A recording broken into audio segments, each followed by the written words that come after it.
What up, YouTube? Team Movies here. Since this month I'm doing my reviews for Stephen King film adaptations, here's my review for the 1984 horror flick Children of the Corn.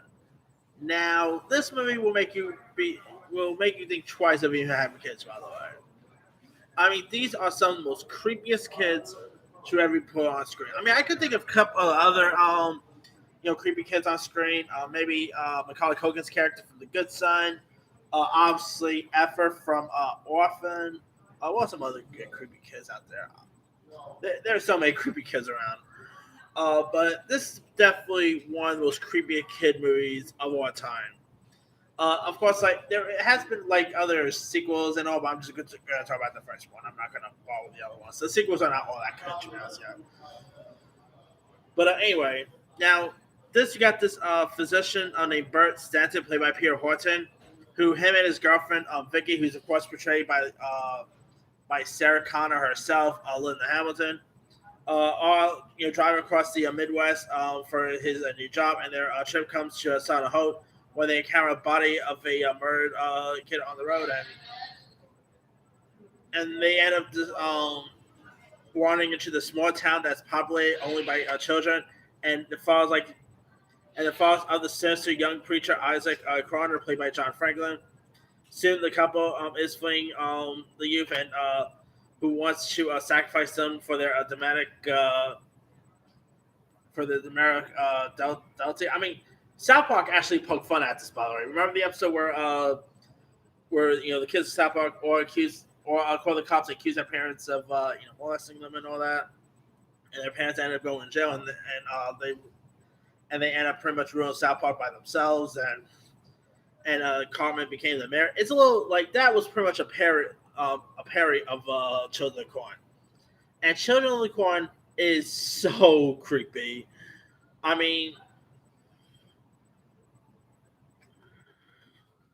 it is led by Isaac, who acted as the human representative of the demon spirit, who led the evil cult in which the demon guide was also worshipped as a twist here. The film is also directed by Fritz Courage, who did a good job with this. The horror aspect is this movie is completely creepy. This movie would literally not make you want to even have kids, I mean, heck, the two characters in this are actually trying to have a baby of their own, and they're even having second thoughts about that. And you also have some really intriguing cast members, like Peter Horton was great, John Franklin, Courtney Gaines. The one who plays the kids in this were really terrific. John Franklin, Anne Marie McGlowley, John Fibben.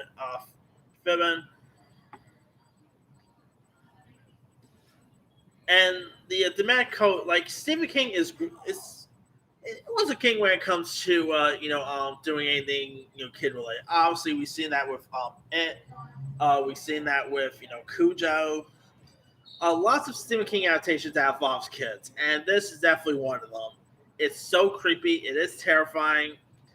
Great performances by all the kids. I mean, they're grown now. This movie got released in 1984, but man, they all really play off each other really well. The demonic scenes are really intriguing. I mean, this movie is definitely a really cool one. The first Children of the Corn is good. Some of the sequels are decent. Some of them aren't so good. So, yeah. But if you haven't really seen the original Children of the Corn yet, I'll be down to see some sort of remake of this. Forget doing straight home to video sequels. They need to do an actual remake, another actual remake. But that's right. If you guys have never really seen the original Children of the Corn, I'm not really sure we could find nowadays.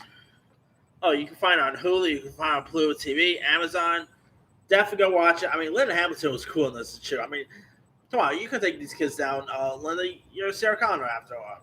But on that side, let me leave you guys. Have you ever seen Children of the Corn? If so, what sort? Were you a fan of it? Were you not a fan of it? Drop comments below. Don't forget to subscribe, hit that bell for more notifications. This is Simu signing out.